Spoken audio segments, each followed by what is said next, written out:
toute une série commencée depuis début de mois de juillet qui s'intitule Les bagages d'été. Et ça sent bon le soleil et la plage. Summer a partagé l'importance de s'alléger du péché et elle nous a montré combien grâce à Jésus, nous en sommes libérés. Et le pasteur Daniel nous a aussi partagé la semaine dernière que le repos n'est pas une absence de responsabilité, car c'est Christ qui nous aide à porter ce qu'il nous confie. Et quand on parle de vacances, bien sûr, moi je pense à un temps de ressourcement. C'est là où on remplit, on reprend les forces physiques, morales, spirituelles pour pouvoir continuer la marche.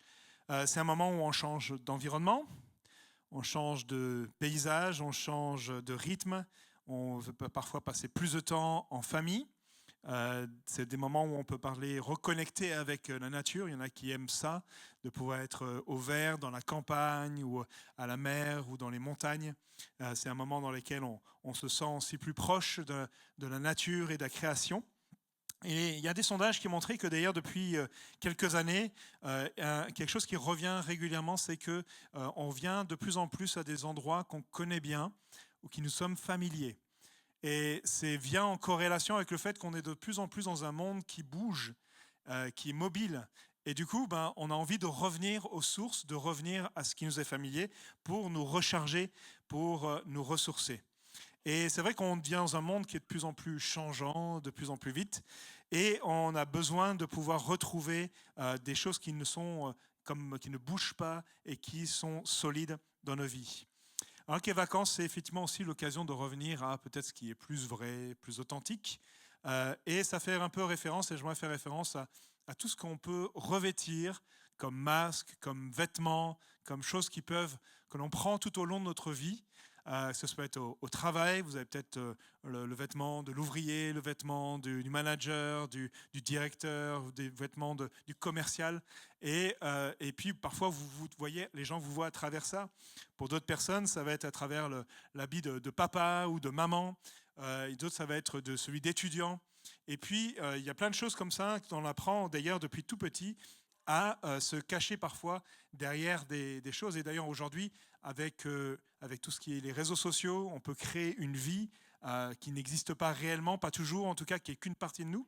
C'est une façade que l'on donne. Et vous savez qu'en plus, maintenant, avec l'avancée de l'intelligence artificielle, on peut même bénéficier et prouver, donner et peut-être encore plus éloquent que d'habitude, de pouvoir écrire des choses avec plus de précision grâce à l'aide de l'intelligence artificielle. Et du coup, parfois, on a du mal à savoir ce qui est vrai, ce qui n'est pas vrai, ce qui est réel, parce que les masques, ça nous aide dans notre vie courante. Parfois, déjà, depuis tout petit, on apprend à avoir des masques pour essayer de rassurer les parents ou, au contraire, d'attirer leur attention en faisant plein de bêtises. Où on apprend à paraître fort et confiant en toute situation. Ou avoir l'air, au contraire, d'être séduisant, beau, belle, que vous êtes tous, mais parfois on a besoin d'avoir des superflus en plus pour essayer d'en rajouter. On apprend à faire figure, à faire bonne figure. Et ce masque, parfois, ça vient nous protéger. Des fois, ça permet de pouvoir avancer dans certains domaines. Mais c'est aussi quelque chose qui vient parfois nous montrer qu'à l'intérieur, ça peut être vide. Et ça me rappelle une histoire d'un bateau, le Queen Mary. En 1936, c'était là qu'il a été lancé. C'était un des plus grands navires à l'époque qui était fait pour traverser les océans, un immense navire. Et il a assuré son service pendant 4 décennies. Plus de 40 ans, il a connu la Deuxième Guerre mondiale. Et puis à un moment, bien sûr, il était mis à la retraite. Et on a voulu l'en transformer en hôtel et en musée flottant en Californie, à Long Beach. Et puis, lorsqu'on a voulu faire cette transformation, ils ont récupéré donc, les 3 grandes cheminées qui étaient sur ce bateau pour pouvoir les décaper et les repeindre. Et quand ils ont fait ça, ils les ont sortis, ils les ont mis sur le quai. Au moment où ils ont posé sur le quai, ces 3 tours se sont effondrées et ces cheminées se sont effondrées sur elles-mêmes. En fait, ils ont réalisé que, en fait, depuis des années, la partie acier a été détruite par la rouille. Et il ne restait plus que les différentes couches de peinture. Et il y avait 30 couches de peinture qui étaient sur ce bateau, sur ce qui était été peint. Vous montrez toute la force qu'il y avait dans cette peinture. Mais quand il a fallu le confronter à la réalité, ils se sont effondrés sur eux-mêmes. Et ça, c'est l'idée un peu de ce que j'aimerais vous développer avec vous, c'est qu'on peut avoir plein d'images et de façades, mais le plus important, c'est ce qui se passe à l'intérieur. Et ça, notre vie spirituelle ne fait pas exception. On peut faire bonne figure dans l'Église. On peut avoir notre masque du dimanche matin. Est-ce que vous avez pris votre masque du dimanche matin? On peut avoir l'air très spirituel en chantant des Alléluia et des Amen. Mais à l'intérieur, parfois, on a d'autres réalités. Et parfois, il y a une tendance un peu ces derniers temps, dont je discutais avec quelques-uns, qui voient de plus en plus des signes sur les réseaux sociaux, sur des personnalités, où on affiche davantage, ils affichent de plus en plus leur foi. Et je trouve ça super, parce que je préfère que le nom de Jésus soit proclamé qu'autre chose. Mais en même temps, parfois on se demande, c'est quoi la réalité derrière? Est-ce que c'est vraiment quelque chose de profond ou est-ce que c'est juste une culture, quelque chose d'affiché de façon extérieure? Et sincèrement, on est tous en chemin. On va parler, on est tous à avoir des vêtements, des attitudes, des habits, des masques dans lesquels on peut porter dans notre vie courante et qui peuvent nous servir, mais qui sont aussi là pour nous tromper.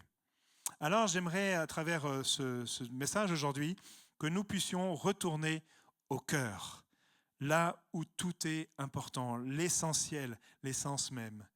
Parce qu'on peut se tromper les uns les autres. On peut tromper même parfois nos proches. Mais on peut même parfois se tromper nous-mêmes en croyant des choses à notre sujet.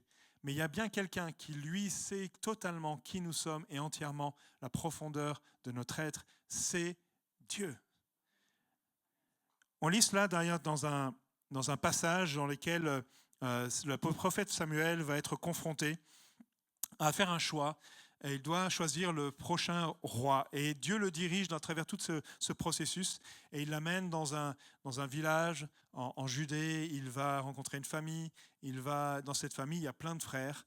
Et il va regarder et il voit le frère qui est à peu près grand comme moi, un petit peu plus musclé probablement, mais un peu plus jeune d'ailleurs aussi probablement. Et il dit ça, Dieu dit ça à Samuel, dit « Ne prête pas attention à son apparence et à sa grande taille, car je l'ai rejeté. En effet, l'Éternel n'a pas le même regard que l'homme. L'homme regarde à ce qui frappe les yeux, mais l'Éternel regarde au cœur. » Dieu ne s'arrête pas aux apparences, et bien heureusement. Parce qu'il pourrait s'arrêter à des capacités, à des compétences, à des titres, à des choses qui peuvent nous sembler évidentes du point de vue extérieur. Mais lui, il ne se laisse pas avoir par les apparences, il va chercher ce qui est au cœur. Et il choisit justement David, qui va être celui qu'il a choisi. Il en lit pourquoi, il dit c'est parce que c'est un homme sincère, un homme selon son cœur. C'est repris d'ailleurs dans le livre des Actes des Apôtres, au chapitre 13 et au verset 21-22, il reprend un petit peu l'histoire et dit, ils ont demandé un roi, ça c'est Israël qui a demandé un roi, le peuple d'Israël, et Dieu leur a donné pendant 40 ans Saül, le fils de Kis et de la tribu de Benjamin. Puis il l'a rejeté et leur a donné pour roi David, auquel il a rendu ce témoignage. J'ai trouvé David, fils d'Isaïe, un homme selon mon cœur, qui accomplira toutes mes volontés. Un homme qui accomplit toute la volonté de Dieu. Voilà, c'est ce que Dieu dit quand il parle un homme selon mon cœur. Mais ça ne veut pas dire que David n'a pas eu des tentations de pouvoir revêtir lui-même des images, des façades, des masques qui ne lui correspondaient pas. On peut voir ça d'ailleurs quand on connaît peut-être le moment le plus connu de David, le moment où il va être confronté à Goliath, pardon. Face à Goliath, Saül va lui dire « Mais prends mon armure, prends l'armure du roi, c'est la meilleure armure, mes armes, etc. » Et David va refuser de prendre ce vêtement, de prendre cette armure. Et il va choisir au contraire de dire, j'ai besoin d'être libéré avec mes armes, avec mes habits, à ma façon de faire, afin de pouvoir rendre à Dieu la gloire qui lui est due. Et c'est la façon dont il va être aussi à plusieurs reprises, et on va voir ça pendant tout le temps de cet enseignement, cette prédication, comment David va refuser de porter les masques qu'on lui mettait sur lui. David a été choisi, non pas parce qu'il était parfait. Et son histoire nous montre combien c'était un homme comme tous les hommes, avec des failles, avec des moments dans lesquels il a chuté. Mais Dieu a vu en lui des qualités qui devraient et qui peuvent nous inspirer, nous qui sommes appelés chrétiens, des petits Christ, des personnes qui sont comme des Jésus, appelés à être des disciples de Jésus-Christ, à lui ressembler et à avoir justement un cœur aligné avec celui de Dieu. Et ça, c'est possible grâce à l'Esprit Saint. Et ces 3 attitudes, j'aimerais qu'on puisse les développer ensemble. La première, c'est le fait de se préparer dans le secret. Alors, on va parler doucement. Dieu a préparé David dans le secret, lorsqu'on ne le voyait pas, à l'ombre de ses frères, dans la solitude du berger, seul dans ses champs, à l'abri des regards. Et il va avoir cette attitude-là tout au long de sa vie. Quelques-uns, est-ce que vous connaissez Robert Redford, l'acteur? Ok, peut-être les générations les plus anciennes. Hein. Robert Redford était un acteur américain et un jour il marchait dans un lobby, dans une entrée d'un grand hôtel. Et il est en train de se diriger vers l'ascenseur et une dame l'a reconnu et il dit « Ah, elle vient à sa rencontre, tout enthousiaste. » Et puis, alors qu'il est sur le point d'entrer dans l'ascenseur, elle dit « Est-ce que c'est bien vous, Robert Redford? Est-ce que c'est bien vous? Êtes-vous vraiment cette personne-là » Et puis, au moment où la porte de l'ascenseur se ferme, il dit « Oui, mais seulement quand je suis seul. » Seulement quand je suis seul. À la fois, c'est pour lui dire « Laisse-moi tranquille », mais en même temps, pour lui faire comprendre qu'il y a parfois l'acteur, le personnage public, et il y a la personne.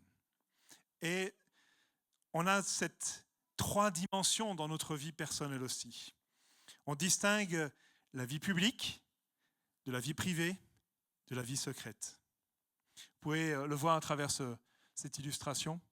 La vie publique, c'est la façade, c'est notre version simplifiée et polie de nous-mêmes que nous offrons à la société, au travail, dans les réseaux sociaux, etc., de façon publique. La vie privée, c'est notre cercle de confiance. C'est là où nous partageons avec nos proches, notre famille et nos amis. Et on permet de baisser un peu la garde et de pouvoir être un peu plus nous-mêmes. Et puis la vie secrète, c'est notre jardin secret. C'est notre vie intérieure. C'est là où résident nos désirs les plus profonds, nos regrets, nos pensées les plus intimes, les choses peut-être les plus difficiles dans nos vies, les failles et les choses dans lesquelles on a parfois des combats et des luttes que nous ne partageons à personne. Et c'est là où Dieu veut nous rencontrer, dans le secret, dans la partie secrète, dans notre vie intérieure. C'est d'elle que tout découle d'ailleurs, parce que de la vie secrète va découler vers la vie privée et publique. Et les choses dans la vie publique ou dans la vie privée peuvent parfois s'effondrer. Et c'est là, dans la vie secrète, que va y avoir l'intimité et de face à face. Mais ce n'est pas facile d'être face à nous-mêmes. Il paraît qu'un des plus grands défis aujourd'hui, c'est de se retrouver en silence face à nous-mêmes. En silence face à nous-mêmes. Et il n'y a pas de spectateurs, il n'y a pas de témoins. Et parfois on dit que c'est là où on peut vraiment être nous-mêmes et voir toute l'étendue de nos dégâts qu'il y a à l'intérieur de nous. C'est difficile de voir parfois notre être intérieur avec les choses qu'on aimerait voir disparaître. C'est pour ça qu'on met beaucoup de bruit, qu'on met beaucoup de choses pour essayer de meubler, de remplir ce qu'il y a à l'intérieur de nous. Et pourtant, c'est dans le secret que nous avons le plus besoin de la présence de Dieu, de notre Père Céleste, bien plus que dans notre vie publique. Parce que c'est là où il va y avoir les plus grandes batailles, mais aussi les plus grandes victoires. Dietrich Bonhoeffer, qui est un pasteur et un théologien allemand, qu'on cite souvent d'ailleurs ici, a écrit « Seul celui qui a appris à se tenir seul devant Dieu dans le silence et le combat intérieur, est capable de se tenir debout au milieu de la communauté et du monde sans se laisser corrompre. Se tenir seul devant Dieu. C'est là où on a réellement besoin de Dieu. Pas devant tous les autres, essayer de donner une certaine image, mais dans le moment où on est seul, contrit, face à ces situations-là. Et David est familier de ça. D'ailleurs, c'est là dont beaucoup de psaumes vont être tirés, vont de ces moments-là, seul à seul avec Dieu, dans lesquels il crie à la fois sa détresse, mais aussi combien il attend de Dieu pour qu'il puisse intervenir. Et j'ai pris juste un exemple d'un psaume 61, verset 1 à 5, qui dit au chef de chœur, donc c'est un chant de David, il dit « Ô Dieu, écoute mes cris, sois attentif à ma prière, des extrémités de la terre dans ma faiblesse. Je crie à toi. Conduis-moi sur le rocher qui est trop élevé pour moi. Oui, tu es pour moi un refuge, une tour fortifiée en face de l'ennemi. Je voudrais habiter éternellement dans ta tente, me réfugier sous l'abri de tes ailes. » Et pour en prendre beaucoup d'autres psaumes qui nous parlent justement de ce que David cherchait, cette proximité avec Dieu, ce cœur à cœur avec lui. Plus tard, on fait référence à Jésus aussi, qui était relié justement avec cette idée d'être le fils de David. Et il dit que dans les évangiles, nous rapporte combien Jésus, pourtant qui était pleinement homme et pleinement Dieu, avait ces temps où il s'isolait de la foule afin de pouvoir avoir un temps de cœur à cœur avec son Père. Il avait, dans ces moments-là, il n'y avait plus la pression, il n'y avait plus les attentes. Il n'y avait plus le fait que la foule l'observe et le pousse à subvenir à leurs besoins, à eux. Et là, dans ces moments-là, c'était un moment de renouvellement, de ressourcement, dans lesquels il leur puisait pour pouvoir ensuite répandre autour de lui ce qu'il avait reçu. Comment vivons-nous nos temps secrets? Comment y faire face et ouvrir notre cœur devant notre Père céleste? C'est tout le défi que l'on peut avoir en cette saison. Un deuxième aspect, c'est le fait de refuser les raccourcis. La volonté de Dieu va bien sûr être toujours testée. Nous, on aimerait que les choses soient établies et ce soit simple devant nous. Mais il va y avoir des chemins alternatifs qui vont nous être proposés. On va voir ça à travers la vie de David, mais aussi, il vient souvent être en contraste avec la vie de Saül. Le roi Saül, le roi David, il y a toujours cet échange de voir entre celui qui a été dès le début quelqu'un qui s'attachait à Dieu, mais petit à petit, alors qu'il grandissait en pouvoir, en autorité, s'est éloigné et a considéré d'autres choses comme étant plus importantes, sa réussite, la place de sa famille, etc. Et il a peu à peu s'est détaché du cœur de Dieu. Et c'est ce que Dieu va lui reprocher. Alors que David va accepter au contraire qu'il y ait tout un chemin. Et il va pas avoir, il va y avoir aussi des moments difficiles dans sa vie, mais il a appris quelque chose, c'est qu'il va y avoir tout un cheminement entre le début de son ministère et jusqu'à ce qu'il entre pleinement dans son ministère de roi. On estime que le moment où il a été oint par le prophète Samuel, il avait à peu près autour d'une quinzaine d'années. Et jusqu'à le moment où il est devenu roi, la première fois c'était dans le roi de Juda, après il est devenu roi de tout Israël. La première fois c'était peut-être au bout de 13 à 15 ans, entre le moment où le début à la fin. Et il faut rajouter encore 7 ans pour qu'il puisse être roi de tout Israël. Alors si vous avez bien fait vos calculs, on est à combien? De 20 à 22 ans, entre le moment où il a reçu une parole, il a été oint, et le moment où il le vit pleinement. Et dans ce moment-là, il s'en passe des choses. Il s'en passe des choses. Et j'aime voir dans le psaume 23, que vous connaissez, comment David a vécu ce moment-là, en disant « L'Éternel est mon berger.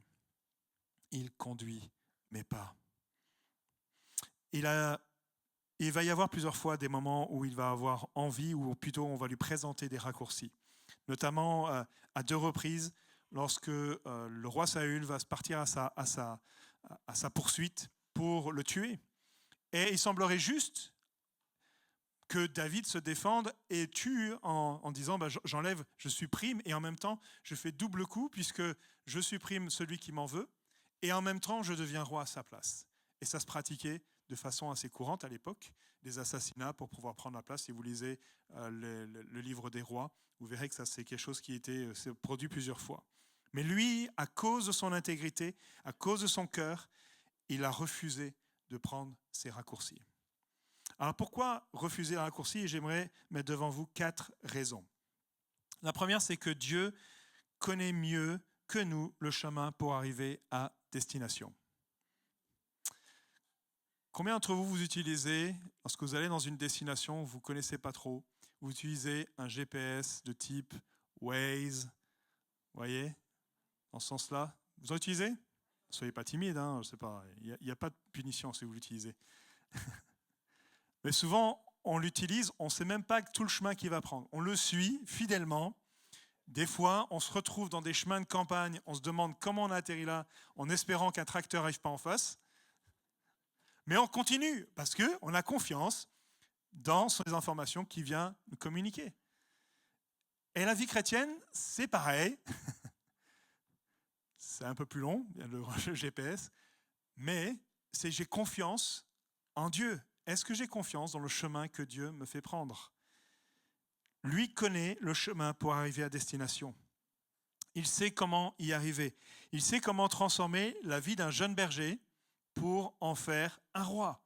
Il sait transformer quelqu'un qui défend ses brebis en un grand guerrier qui va remporter des grandes victoires. Et il apprend à un jeune dans sa famille où il est peu considéré à être quelqu'un qui va jouer sur la scène politique et gouvernementale. Il sait faire ce chemin-là, mais ça ne semblait pas être évident dès le départ. Il y a eu une confiance et il a étape par étape, il a permis pour que ça puisse se produire. Dieu avait un chemin et David a eu confiance dans ce chemin. Et on a besoin d'avoir confiance dans le chemin qu'il a pour nous, même si ça prend du temps. Une autre étape, une autre raison, c'est que Dieu nous évite les pièges qui sont tendus sur le chemin. Et il y en a un autre qui ne voudra pas que vous entriez dans ce que Dieu vous a promis. Et souvent, sa méthode favorite, c'est de nous présenter des alternatives. De nous dire, tu peux avoir la même chose si tu passes par mon chemin. Tu verras, il est beaucoup plus rapide, il est beaucoup plus facile. Plus facile de faire de l'argent, plus facile de grimper les échelons, plus facile de s'assurer un contrat, plus facile de pouvoir avoir telle ou telle position, plus facile de pouvoir avoir raison, en tout cas d'imposer sa raison, plus facile de faire telle ou telle chose dans la vie. Si tu suis mon chemin qui, lui, ne tient pas compte de ce que Dieu veut, ne tient pas compte de ses valeurs, ne tient pas compte de l'amour qu'il a pour ceux qui m'entourent. Quand c'est trop beau, c'est qu'il y a souvent une arnaque. Parce que c'est la façon dont il va agir. Il va faire miroiter le résultat comme étant plus important que celui qui nous a appelés à ce résultat. Le fait d'être roi n'était pas le plus important pour David, mais de suivre Dieu et ce qu'il avait prévu pour y arriver, c'était plus important. Et il peut y avoir plein de moments dans nos vies où on peut être intéressé davantage par la bénédiction en oubliant celui qui en est l'auteur, celui qui nous l'a promis. Et dans le royaume de Dieu, la fin ne justifie pas les moyens. Les moyens et la fin vont ensemble. Un troisième aspect, troisième raison, c'est que Dieu utilise le chemin pour nous transformer. On l'a déjà évoqué un peu tout à l'heure, mais la transformation qu'il a fallu pour David pour devenir du berger à roi, c'était un processus de longues années, plus de 20 ans comme on le voit. Ça lui apprend la dépendance de Dieu, ça lui apprend tellement de choses sur le chemin. Et nous, on a besoin d'accepter cette transformation de Dieu dans notre quotidien. Dieu nous apprend à semer, à travailler, à arroser, à attendre, à protéger, avant de pouvoir récolter. Parce que le chemin est aussi important que la destination. Billy Graham prédicateur et évangéliste reconnu, disait que le caractère chrétien ne se construit pas dans les moments de facilité, mais dans le refus obstiné de céder au compromis lorsque la pression devient forte. J'aime ce terme « refus obstiné ». Il dit « rien ne me fera détourner du chemin ». Et plusieurs fois dans la Bible, il y a des moments où il dit « tu ne te détourneras ni à droite ni à gauche et tu vas accomplir ce que je t'ai demandé ». Ni à droite ni à gauche.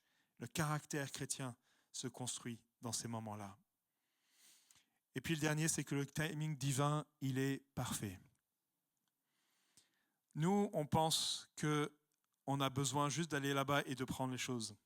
Mais Dieu prépare les circonstances, prépare et met les conditions en place pour pouvoir que l'on vive pleinement les choses qu'il a prévues. Par exemple, il a prévu le mariage pour qu'on puisse vivre les relations sexuelles, pour qu'on puisse s'épanouir dans un cadre dans lequel il y a l'engagement, il y a l'amour qui a été prouvé, qui a été éprouvé par une décision qui va tenir pour qu'elle puisse tenir. Ça, c'est une promesse de Dieu pour laquelle on peut vivre pleinement ces relations. Il va me préparer peut-être à entrer dans une responsabilité et dans laquelle il va falloir peut-être prendre des études, il va falloir apprendre de l'expérience, avoir été éprouvé dans notre capacité à pouvoir enfin prendre cette responsabilité. Il y a plein de choses dans lesquelles on a besoin d'attendre, dans lesquelles le Seigneur a un timing parfait. Pour David, il a fallu qu'il attende que les différentes tribus soient prêtes à reconnaître l'appel de Dieu sur sa vie, reconnaître qu'il était celui que Dieu avait choisi. Et au moment où ils l'ont reconnu, c'est eux qui ont choisi. Ils l'ont demandé, sois notre roi, deviens notre roi. Il aurait pu essayer de faire comme beaucoup d'autres rois et de le faire par la force. Mais il a pris le temps et accepté le temps pour que les conditions soient prêtes pour qu'il puisse devenir le roi de tout Israël. Donc évitons les raccourcis.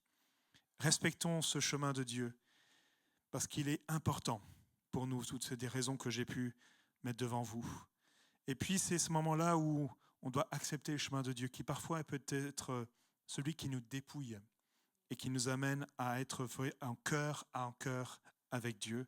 Un peu comme Jésus qui ira dans ce jardin de Gethsémane, Jésus qui dira « non pas ma volonté mais la tienne ».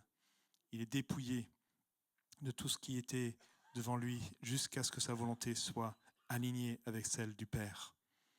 Un troisième et dernier aspect, c'est celui de cultiver un cœur sans partage pour Dieu. Et pour ça, j'aimerais prendre un texte un autre psaume de David, dans le psaume 86 au verset 11, il dit, en version Sommer, « Enseigne-moi, ô Éternel, à suivre les voies que tu traces. » On vient d'y faire référence. « Et je me conduirai selon ta vérité. Accorde-moi un cœur qui te révère sans partage. » Et j'aimerais mettre en avant ce côté-là, un cœur sans partage. Parce que peut-être une des particularités de David, c'était pas qu'il soit un berger, c'était pas qu'il était un roi, c'était pas qu'il était un guerrier, mais c'était par-dessus tout qu'il était un adorateur. Un adorateur. Il aimait Dieu sans partage. C'est ce qui ressort de son caractère, de sa façon d'être. C'est pour ça qu'il dit qu'il est un homme selon le cœur de Dieu. L'amour de Dieu transparaît dans notre vie lorsqu'on est un adorateur.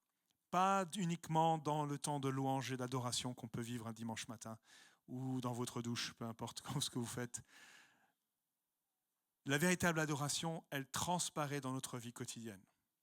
Que ce soit dans le temps seul, que ce soit dans nos relations familiales, que ce soit dans nos relations amicales, dans notre travail, dans notre façon de pouvoir gérer nos finances, gérer nos biens, dans notre façon de pouvoir vivre au quotidien. C'est là que l'on voit réellement notre amour pour Dieu. Dans l'expression « un homme selon son cœur », le terme « cœur » dans la notion hébraïque, ce n'est pas le centre des émotions, des sentiments. C'est véritablement le centre des décisions et de notre volonté. Donc ce n'est pas quelque chose d'émotif, le cœur. C'est une décision, c'est un engagement. C'est quelque chose dans lequel on prend un choix. Et c'est pour ça que le fait d'aligner notre volonté avec celle de Dieu, c'est ça qui fait toute la force de cette relation. Mais si on parle d'un cœur sans partage, ça veut dire que parfois on peut avoir un cœur partagé. Je crois que David a toujours aimé Dieu. Mais parfois, il n'a pas eu toujours un cœur sans partage. Des fois, il a partagé ça et il y a eu des choses terribles qui sont passées lorsqu'il a partagé ça avec la convoitise. De vouloir s'installer, dire je suis capable de pouvoir prendre ce que je veux quand je veux. C'est qui a amené à la déroute lorsqu'il s'est tourné vers une femme mariée, lorsqu'il a voulu régler ça en éliminant son mari. Des choses terribles lorsqu'il a voulu préférer ne couvrir une situation de viol dans sa propre famille parce qu'il avait peur de confronter ses propres fils. Ou dans d'autres situations dans lesquelles il avait soif de pouvoir gonfler les muscles en disant voilà, on est tel ou tel, on est tellement un peuple important en voulant en dénombrant le peuple, lorsque Dieu avait décidé de dire ne faites pas ça, de vous appuyer sur vos propres forces. Dans chacune des situations, il a vu que son cœur était partagé. Je suis sûr qu'il continuait à aller au temple, qu'il continuait les sacrifices, etc. Mais il avait un cœur partagé. Et ce qui montre par contre la particularité de David, c'est que à chaque fois que Dieu a pointé le doigt en lui disant « Tu vois, ton cœur est partagé aujourd'hui », l'attitude de David a fait la différence. Il n'était pas parfait, mais il y avait quelque chose par-dessus tout qui le poussait, c'est qu'il dit « J'aime tellement Dieu que je ne veux pas être séparé de lui ». David, lorsqu'il a été confronté, il a choisi de prendre la pleine responsabilité. Il y a tout un psaume qui est dédié à cela, dans le psaume 51, dans lequel il exprime comment il vit les choses intérieurement. Il ne se dérobe pas, il ne cherche pas d'excuses. Il ne s'est même pas mis en colère contre celui qui lui annonçait la nouvelle, alors qu'il aurait pu décider de l'éliminer et de pouvoir le faire taire, cette voix. Mais il a choisi de dire devant Dieu, j'ai péché contre toi, j'ai fauté contre toi. Il aurait pu juste évacuer la question. Mais comme il avait un cœur qui voulait rester droit devant Dieu et qu'il a réalisé qu'il y avait des choses qui avaient pris sa place dans sa vie, il a choisi de reconnaître ses fautes pour rechercher le cœur de Dieu, pour réclamer à nouveau cette restitution. Et ça vient même en opposition à ce que Saül a vécu. Saül a aussi eu toutes ces erreurs, des choses peut-être qui peuvent sembler moins importantes, mais à chaque fois, il a choisi de dire, il a choisi de minimiser, il a choisi de dire c'est la faute des autres, c'est à cause des circonstances, c'est à cause de la pression du peuple, j'ai dû faire ci et ça. Et puis pour voulant voiler les choses, voulant garder bonne figure, il va demander à Samuel de couvrir sa faute. Et ça fait toute la différence entre le cœur de Saül et le cœur de David. Notre plus grande crainte ne veut pas de fait de ne pas avoir, d'éviter de chuter, mais c'est de ne pas reconnaître notre faute au milieu de ça. Et ce qui est beau, c'est de voir comment David va être restauré, va être rétabli dans cette relation qu'il aura avec Dieu. Ça ne va pas tout effacer, ça ne va pas faire que tout va être rendu limpide pour sa vie, mais ce qu'il désirait avant tout, c'est avoir cette relation. Et c'est ce que Dieu veut avec nous, à travers Jésus-Christ.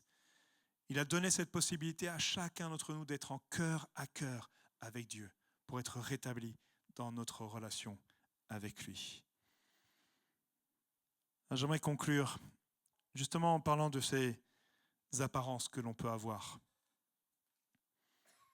Les apparences peuvent être trompeuses. Les apparences, peut-être vous les avez cultivées, mais elles ne nous définissent pas. Seul Dieu peut nous révéler et peut transformer ce que nous sommes à l'intérieur. Et pour ça, on a besoin d'avoir un cœur qui vienne dire, Seigneur, je veux t'aimer sans partage. Je veux avoir un cœur entier pour toi. Et ça, c'est se fait dans le secret de notre quotidien. Mais c'est une décision que l'on prend au fin fond de notre cœur. L'amour de Dieu, on le voit transparaître à travers les situations que vit David. Et vous verrez, parfois il exprime de façon évidente sa frustration, les injustices, les choses qu'il aimerait vivre. Mais il finit toujours en disant, Seigneur, mais j'ai confiance en toi. Je sais que toi, tu as un cœur pour moi. Alors avec ce cœur-là, Seigneur, je me tourne vers toi. Et je reconnais que j'ai besoin de toi. J'ai soif de toi. Je crie vers toi. Et c'est ce que le cœur que cherche Dieu en nous. Pas des gens parfaits, mais des gens qui ont soif de cet amour de Dieu. J'aimerais finir avec ce psaume, un autre psaume de David, 139, versets 23 et 24, et où il dit « Examine-moi, ô Dieu, et connais mon cœur. Mets-moi à l'épreuve et connais mes pensées. Regarde si je suis sur une mauvaise voie et conduis-moi sur la voie de l'éternité. » Il y a une dernière chose, et j'aimerais qu'on prenne juste un temps quand on va prendre le chant qui a été préparé, qui nous parle du fait de revenir au cœur de la louange. Et en pensant à ce chant, je me suis rappelé d'un passage dans lequel David va être, lui, à chercher la louange. C'est un moment de louange et d'adoration. C'est le moment où l'arche de l'Alliance va être ramenée à Jérusalem, là où le peuple est là, et ils vont amener cette arche de l'Alliance qui symbolise la présence de Dieu, qui symbolise ce que Dieu veut se présenter. Et lorsqu'il a ce moment-là où il se rapproche, David va danser et il va exulter de louange devant tout le peuple. Et ce qu'il va faire, c'est qu'il va enlever ses vêtements pour ça. Et certains ne comprennent pas. Ils disent c'est un roi, il ne doit pas faire ça comme ci, etc. Et en fait, ce qu'il fait, c'est qu'il enlève ses habits royaux. Il enlève ce qui, peut-être aux yeux des autres, aurait pu être suffisant. Mais lui dit non, devant Dieu, tout ça, c'est rien. J'enlève mes masques, j'enlève mes vêtements, j'enlève l'apparence pour pouvoir être face au Père Céleste, afin de pouvoir être devant ce Dieu qui est celui que je désire avant tout. Et on va se lever dans ce lieu, si vous acceptez bien sûr, pour pouvoir dire Seigneur, on vient devant toi. On vient avec ce que l'on est aujourd'hui. Non pas avec des apparences, non pas avec des vêtements tout faits. Même ceux, ils ont l'odeur ou ils ressemblent à de l'adoration et de la louange. Mais je viens avec un cœur vrai, un cœur profond. Que vous soyez ici dans ce lieu, que vous soyez sur Internet. On va prendre un temps dans lequel on demande à Dieu, je veux revenir au cœur. Je veux revenir auprès de toi. Parce que c'est là, dans cette présence-là, que Seigneur, tu viens me remplir, tu me construis et tu m'amènes, Seigneur, à être celui que je dois être. Seigneur, je veux abandonner tout faux semblant, toute apparence, afin que tu sois celui qui règne. Alors Seigneur, je te demande ta grâce. Alors qu'on est là réunis, Seigneur, devant toi. Toi, tu vois le profond de nos cœurs. Tu ne regardes pas aux apparences, tu ne regardes pas forcément à tout ce qu'on peut présenter, Seigneur, devant toi. Mais notre désir profond, et je pense que c'est le désir de beaucoup ici, c'est d'avoir tout simplement, de dire, je me dépouille de toutes ces choses pour pouvoir avoir un cœur à cœur avec toi. Et si j'ai un cœur partagé, Seigneur, aujourd'hui, je veux venir me reconsacrer à toi. Je veux me redonner complètement à toi. Je veux lâcher de toutes ces choses qui avaient pris cette place que tu avais, afin que tu règnes dans mon cœur, afin que tu sois le seul qui soit le maître et Seigneur dans mon cœur. Alors Seigneur, je vois toutes ces choses qui peut-être avoir pris cette place. Je reconnais ma responsabilité. Je reconnais ma faute, parce que c'est toi qui aurais dû prendre toute la place. Merci Seigneur de ce que tu me pardonnes, de ce que tu es bon et juste en Jésus pour me pardonner et me restaurer et me guérir, afin que je puisse à nouveau avoir cette relation profonde avec toi. On va chanter ce chant et peut-être si vous vous sentez particulièrement dit, Seigneur, j'ai besoin de revenir à ce cœur. J'étais trop loin, j'ai besoin de revenir à ce cœur. Peut-être juste prenez un temps, dire je veux venir ici. En fait, en faisant fi de tout regard, de toute chose, Seigneur, j'ai besoin de revenir. Venez devant, on va prendre un temps dans lequel on va proclamer, on va prier que cette reconnexion puisse se faire avec le cœur de Dieu. N'hésitez pas à venir jusqu'ici afin de pouvoir exprimer tout simplement, Seigneur, je viens et j'enlève. Et comme vous venez, vous faites comme si des vêtements s'enlevaient de vous en disant, je retire ces choses-là pour être simplement un enfant devant Dieu Père, un enfant devant son Dieu. On va chanter ce chant.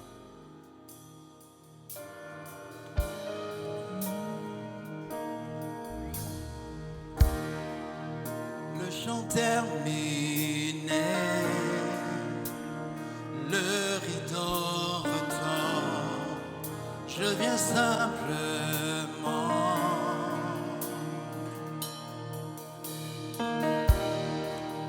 porter mon offrande, car je le désire, de réjouir ton cœur.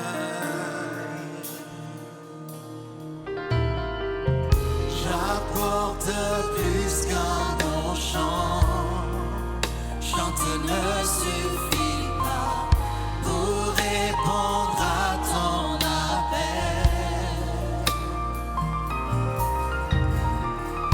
Les apparences sont trompeuses, toi d'un au-delà.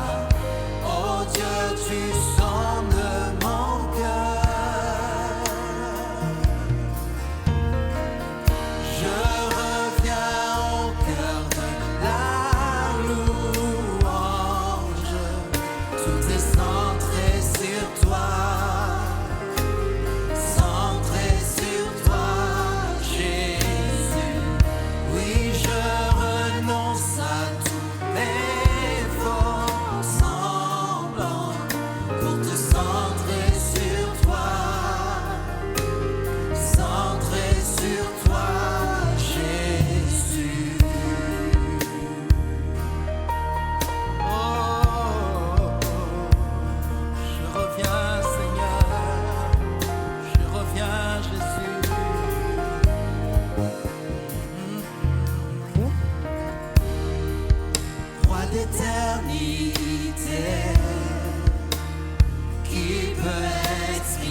Tu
Seigneur, alors qu'on a le regard sur toi, Seigneur.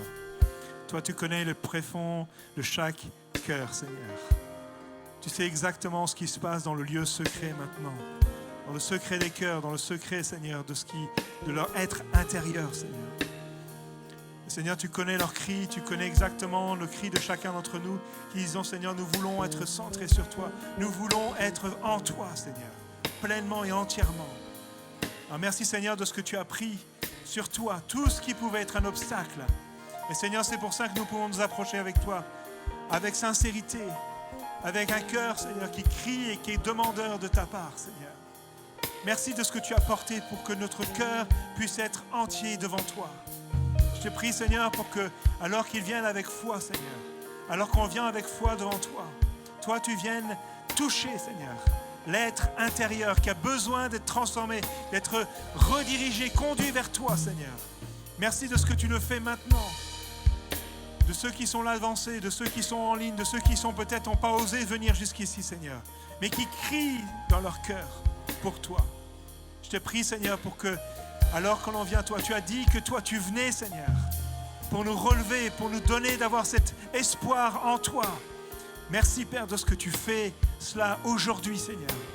Peu importe les raccourcis, peu importe les erreurs, peu importe les fautes et les péchés, Seigneur, toi, tu es venu pour prendre tout cela et nous rediriger vers toi, pour transformer nos cœurs, pour nous ramener, Seigneur, à la bergerie.